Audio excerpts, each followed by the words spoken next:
जैसे अगर side business है, उसका मार्केटिंग या प्रमोशन का क्या तरीक़ेकार बेहतर या बेस्ट वे है? देखिए, सबसे पहले तो आपने कहते हैं ना क्वालिटी सेल्स, ये एक जुमला है मार्केटिंग का। तो अगर आपने एक आउट क्लास जो है ना वो प्रोडक्ट या सर्विस बना ली और आपने उसे चंद लोगों को पहले सर्व किया, भले फ्री में सर्व किया, और उन लोगों ने देखा यार वाकई में आपने ज़बरदस्त काम किया, तो आपकी वर्ड ऑफ माउथ होना शुरू हो जाएगा। फिर जो दूसरी चीज़ है वो ये है कि जो उर्दू का जुमला है ना, जंगल में मोर नाचा किसने देखा। तो यार अगर आप इतना ज़बरदस्त काम, जैसे कराची में क्या है भाई, बिरयानी वो अच्छी होती है जो बिक जाती है, वरना बनाती तो शायद आपकी अम्मी, मेरी अम्मी भी बहुत अच्छी बिरयानी लेकिन वो बिकती नहीं है, और जिनकी बिकती है वो शायद टेस्ट में उससे कम भी हो लेकिन बिक जाती है।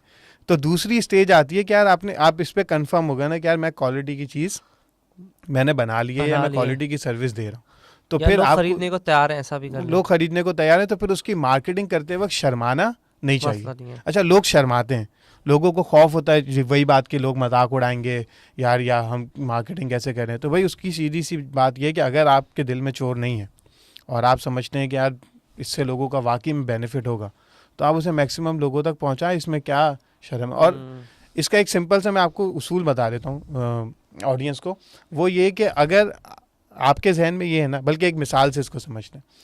एक वालिद साहब ने क्या किया, अपने बेटे को कहा कि वो फुप्पो के घर जाओ और ये चीज़ मांग के ले आओ। तो वो बेटा उठ के ही नहीं जाता ना, अब वो बोलते रहते वो नहीं जाता। फिर एक दिन क्या हुआ, वालिद साहब कुछ चीज़ें लेकर आए, उन्होंने मुख्तलिफ पैक्स बनाए, मिठाई थी लेट से, और बेटे को कहा जाओ ये फुप्पो के घर देकर आओ। खुशी खुशी गया और लेकर आ गया। अब पहले क्या था कि पहले वो लेने जा रहा था, उसके जहन में था कि यार मैं जाऊँगा तो मुझे मांगना होगा, ठीक है ना, और अब क्या है, अब वो देने जा रहा है।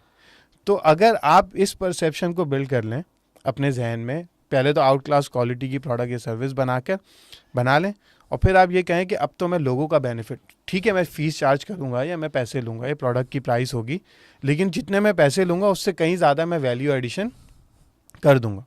थोड़े अर्से पहले एक मॉस्किटो किलर ब्रांड में हमारी कंसल्टिंग थी, तो उनकी सेल्स टीम के साथ हम बैठे हुए थे। हमने कहा देखें, एक तो है कि आप जाएँ सेल करने के लिए ये सोच के कि मेरा टारगेट है, मुझे कमीशन मिलेगा या कंपनी का प्रॉफिट होगा, और एक आप ये सोचें कि हम जो है ना वो लोगों को डेंगू से बचा रहे हैं, मलेरिया से बचा रहे हैं।